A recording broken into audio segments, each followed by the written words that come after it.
El hábito como ejercicio filosófico en Epicteto.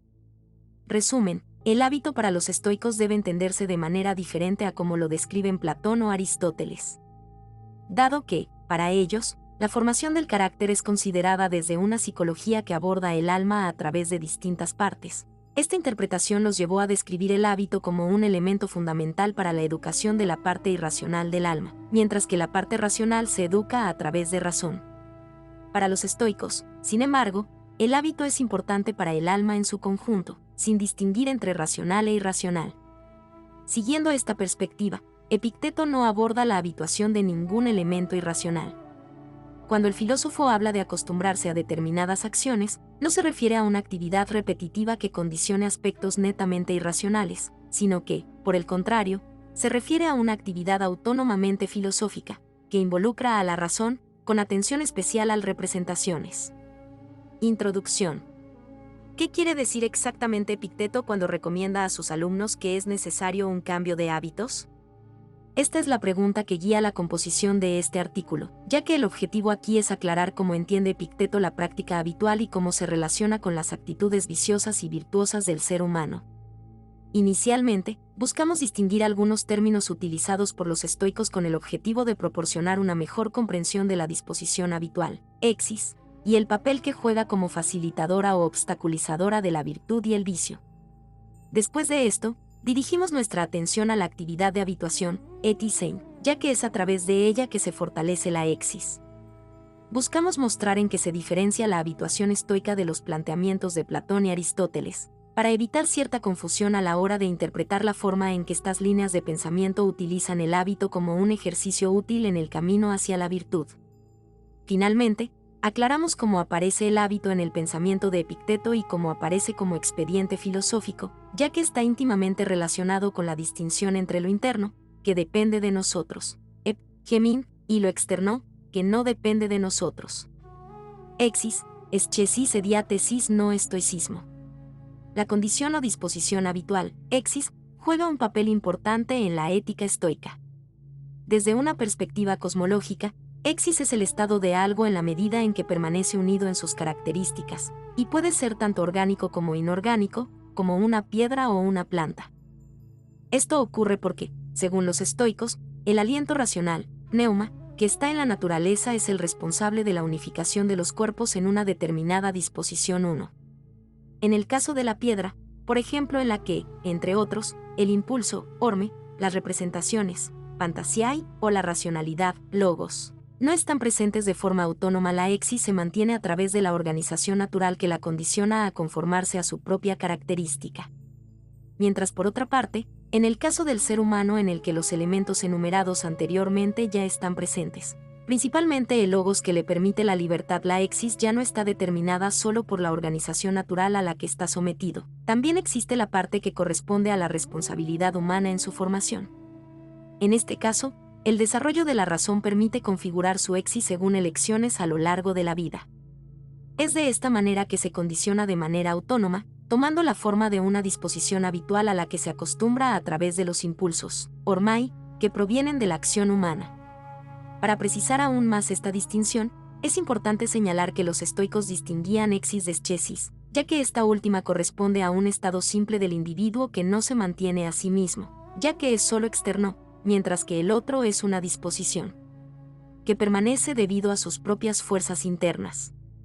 Por tanto, algo que es independiente de la iniciativa del individuo no puede ser considerado como una condición que influya en la exis, siendo solo una expresión externa de su estado, es decir, un eschesis 4.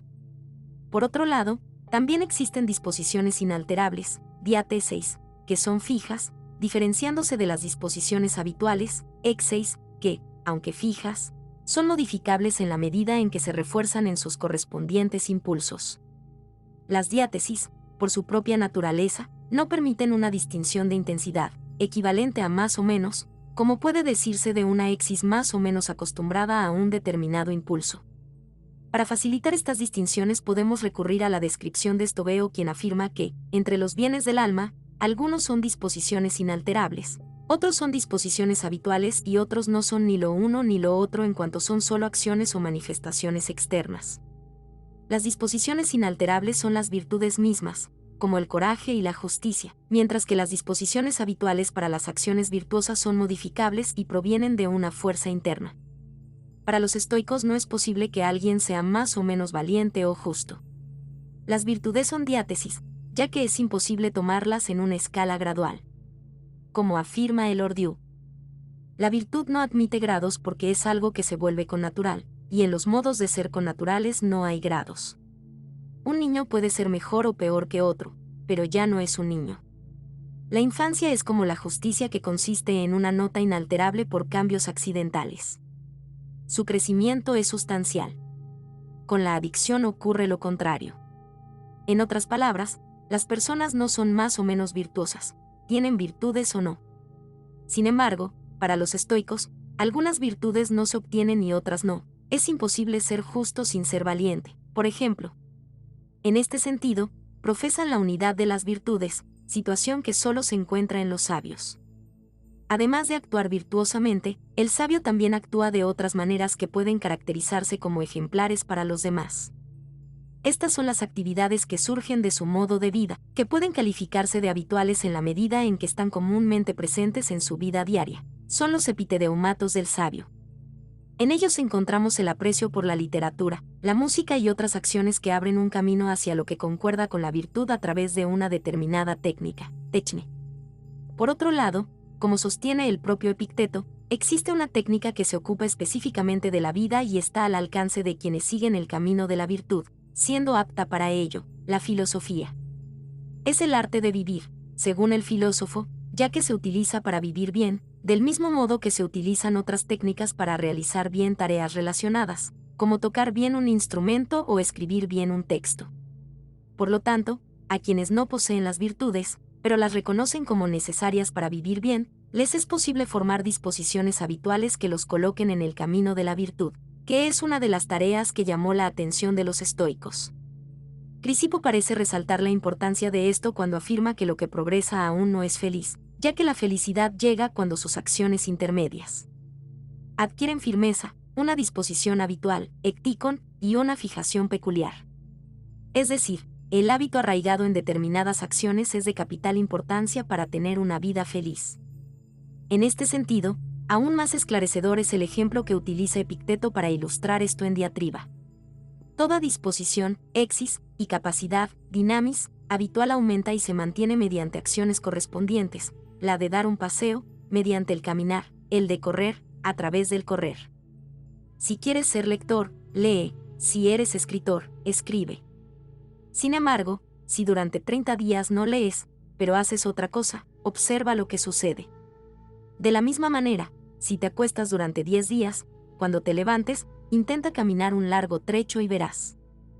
Entonces, en general, si quieres hacer algo, hazlo regularmente, ecticon. Si quieres dejar de hacer algo, no lo hagas, pero acostúmbrate a, etison, hacer otra cosa en su lugar. Esto es lo que sucede con respecto al alma. Cuando te enojes, date cuenta de que no solo te sucede algo malo, sino que tu disposición habitual, exis, aumenta, y que esto es como tirar un palo al fuego. Cuando cedas ante una relación sexual con alguien, no lo consideres solo una derrota, sino, además, que estás alimentando tu incontinencia, que la estás aumentando. Porque es imposible que con los actos correspondientes surjan disposiciones habituales, exeis, que antes no existían y que capacidades, dinameis, no se intensifiquen y fortalezcan. En este extracto es posible identificar que los vicios son igualmente susceptibles de fijación cuando se practican habitualmente. Por eso, Epicteto indica un camino a seguir para aquellos que quieran dejar de actuar mal, hacer otra cosa. De hecho, no solo eso, sino acostumbrarse a hacer otra cosa. Sin embargo, en este último caso, es necesario entender el hábito no como una disposición arraigada en el individuo, sino como una acción que condiciona esta disposición, es decir, la actividad de habituarse, etisein. Sin embargo, antes de abordar el hábito, ethos, como una actividad en Epicteto, es importante hacer algunas distinciones para no malinterpretar lo que el filósofo de Nicópolis tenía en mente. 2. Actividad habitual de Platón, Aristóteles y estoicos. Como señala Christopher Gill en The Structured Self in Hellenistic and Roman Thought, Cabe señalar que hay un factor significativo involucrado tanto en la filosofía de Platón como en la de Aristóteles que los diferencia de la perspectiva estoica en lo que respecta a la formación del carácter.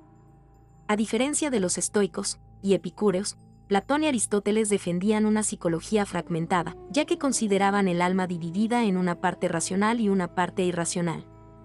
Los estoicos, a su vez, interpretaron el alma desde una perspectiva holística, es decir, como un todo, en la que intervienen el impulso y la razón, y no es posible desconocer esta interacción en el contexto educativo o terapéutico. Según Platón, el alma humana tiene tres partes, dos irracionales y una racional. Los irracionales son el irascible, atimoiedes, y el apetitivo, aepitimeticon, y lo racional corresponde a logisticon. Debido a esta separación, Platón distinguió dos estrategias para la formación del carácter, una relacionada con las partes irracionales y la otra con la parte racional. En el primero podemos encontrar la habituación, etismos, como una de las herramientas para condicionar el alma, ya que conduce las partes irracionales a lo que conviene a las enseñanzas prescritas por la razón. En cuanto al segundo, se refiere a la actividad racional o cognitiva, enfocada al desarrollo intelectual. De hecho, Platón articula estas dos estrategias pedagógicas de tal manera que una complementa a la otra, ya que para él solo la habituación nunca conduce a una virtud genuina, sino que solo puede conducir a un mero excedente de virtud. Aristóteles profundiza esta división elaborada por Platón. El filósofo del Liceo describe el alma de manera diferente a su maestro, pero aún así la considera desde dos partes o facultades diferentes, una racional y otra irracional, tratando la educación de cada una de manera diferente. Para él, la virtud ética es distinta de la virtud intelectual, dianoética, ya que la primera implica el aspecto no racional de nuestra personalidad.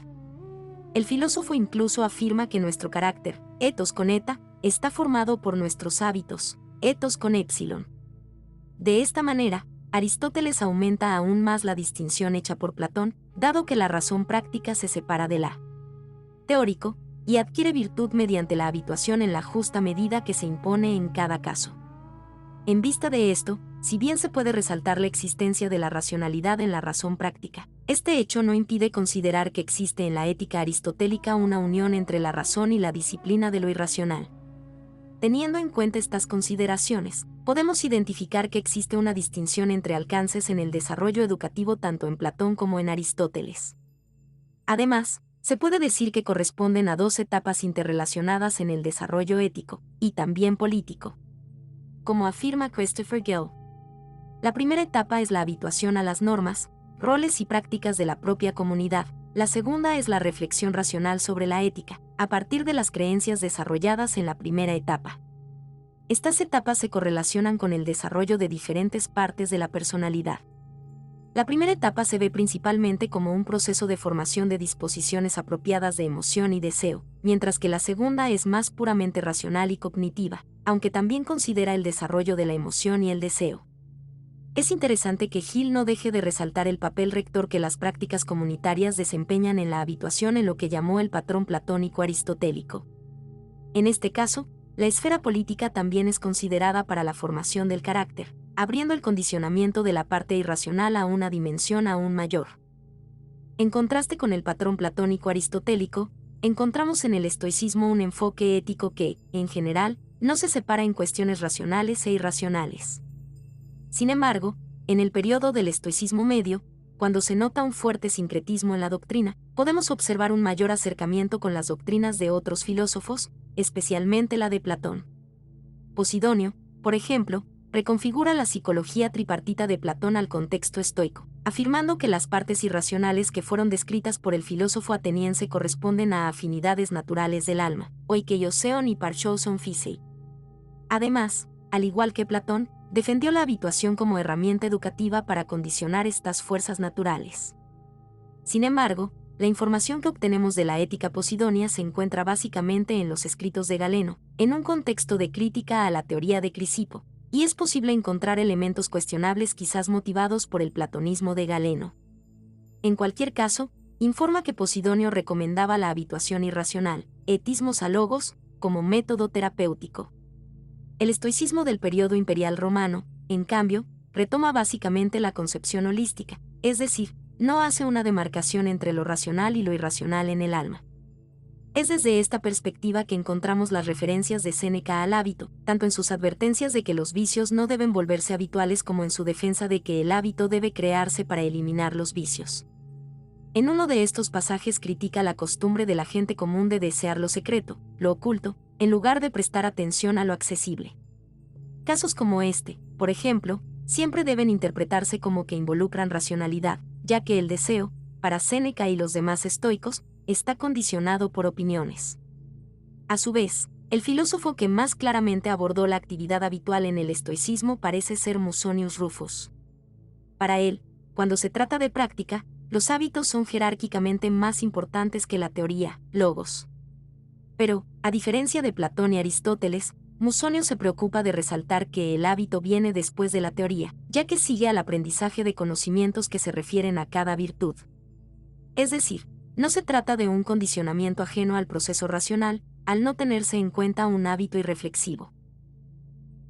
El estoicismo juzga el hábito como una actividad que respeta la autonomía, ya que no depende de las direcciones de otras personas. De ninguna manera se estructura pasivamente, ya que eso sería descuidar el aspecto más importante del ser humano, el logos.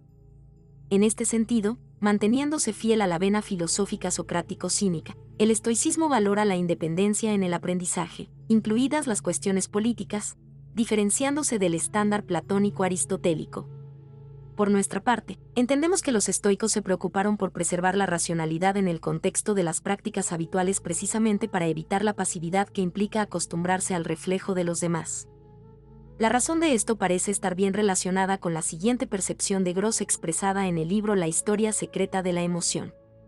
Los académicos han descuidado en gran medida el papel desempeñado por la pasividad cristiana en la historia de las ciencias humanas, particularmente en la teoría política.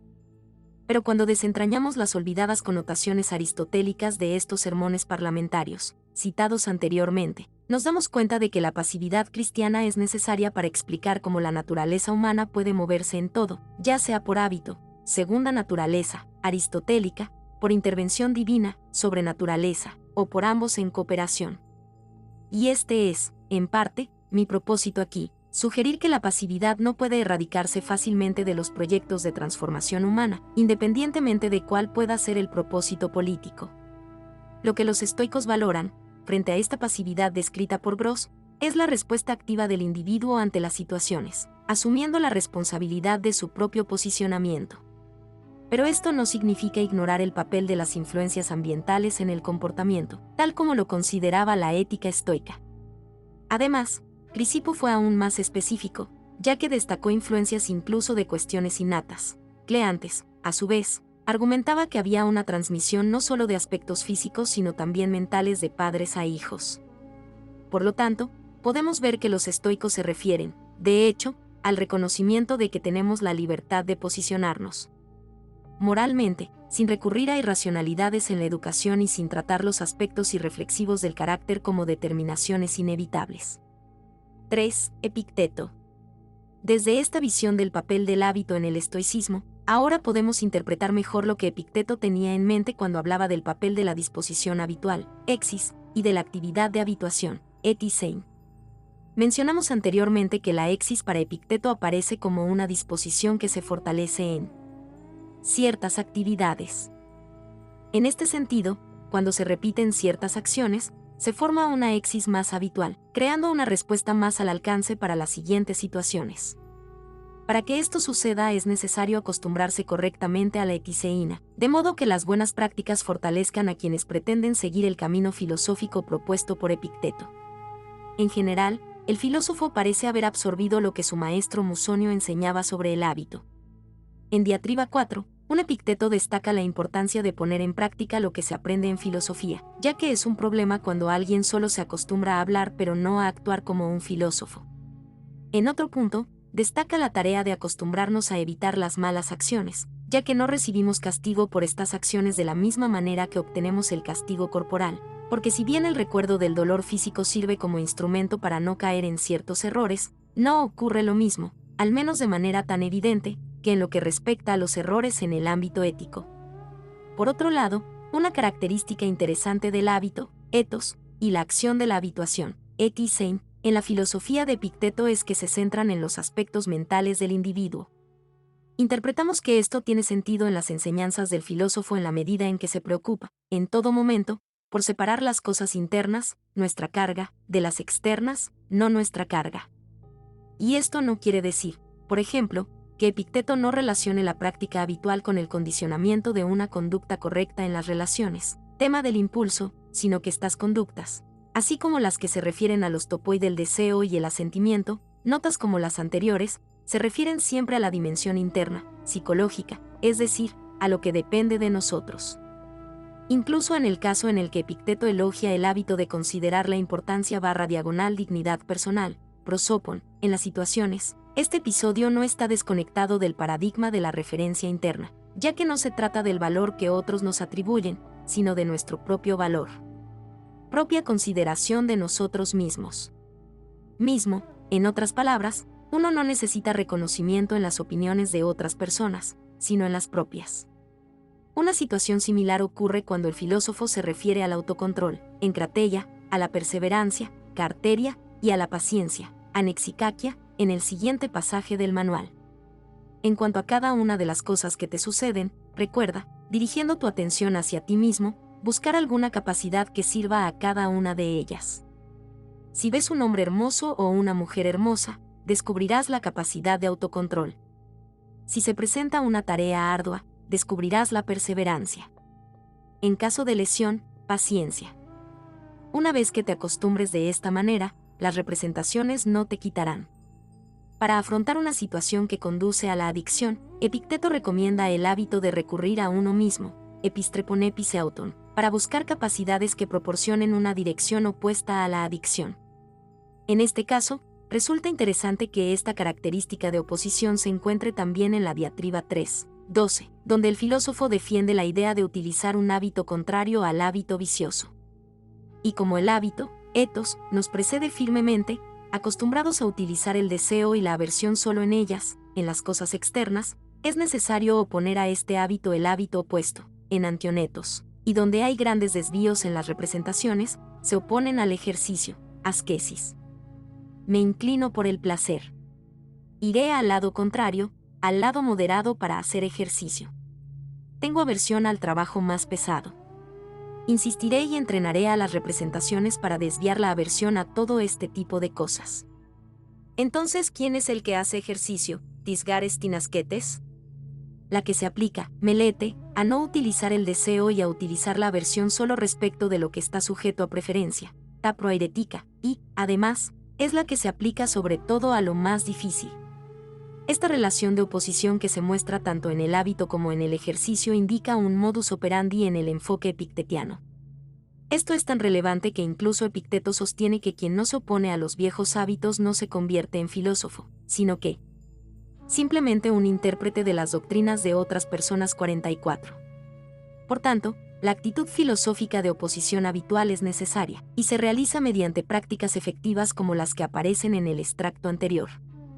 Tomando como referencia principal el tema del deseo, el filósofo enseña que se debe hacer lo contrario de la acción errónea, es decir, no desear lo externo, y volcar la propia aversión hacia lo que realmente se puede declinar, es decir, hacia las cosas que están dentro, porque lo importante es saber relacionarse correctamente con las cosas que realmente se pueden preferir. Ta proairetica. En la filosofía epictesiana, la distinción entre lo que pertenece a la preferencia y lo que no, el proairetikon y el aproaireton, juega un papel central. Todo lo que es extraño, externo, no es preferible, ya que solo se prefiere por error. Cosas externas a la mente, hegemonicon, solo pueden ser tomados como bienes por error, ya que todos están sujetos a otro, no siendo en realidad propios. Ante esto, el filósofo recomienda el hábito de ejercitarnos en representaciones que corrijan nuestros deseos por cosas que no dependen de nosotros, que no se ajustan a nuestras preferencias. De la misma manera que nos ejercitamos en cuestiones sofísticas, también debemos ejercitarnos cada día en las representaciones. También nos hacen preguntas. El hijo de fulano de tal murió. Él responde, no es una cuestión de preferencia, aproaireton, no es malo. El padre de fulano de tal lo repudió. ¿Qué opinas? No depende de las preferencias, no es algo malo. César lo condenó. No depende de las preferencias, no es algo malo. Por eso estaba triste. Es una cuestión de preferencia, proaireticon, es malo. Lo soportó noblemente. Depende de las preferencias, es algo bueno. Y si nos acostumbramos a esto, progresaremos, ya que solo daremos su asentimiento a lo que surja de una representación integral. Para progresar en filosofía, Epicteto sugiere que el entrenamiento en estas representaciones sea habitual. Sin embargo, este hábito no debe confundirse con ningún tipo de autosugestión, ya que los asentimientos dados se repiten no por intentos de convencer a una parte de uno mismo de otra parte de uno mismo 46, sino por la inevitabilidad de asentir de manera diferente al considerarse autónomo. Bueno en cada uno. Epicteto dice, por eso exhortan a los filósofos a no concentrarse solo en el aprendizaje, matain, sino en añadir además el interés, melete, y luego también el ejercicio, ascesis, como nos hemos acostumbrado desde hace mucho tiempo a hacerlo. Haciendo lo contrario y todavía utilizamos los supuestos opuestos a los correctos. Por tanto, si no ponemos en práctica las correctas, no seremos más que intérpretes de doctrinas ajenas. Esta pregunta es particularmente importante porque muestra que Epicteto sigue el carácter epistemológico de la ética estoica.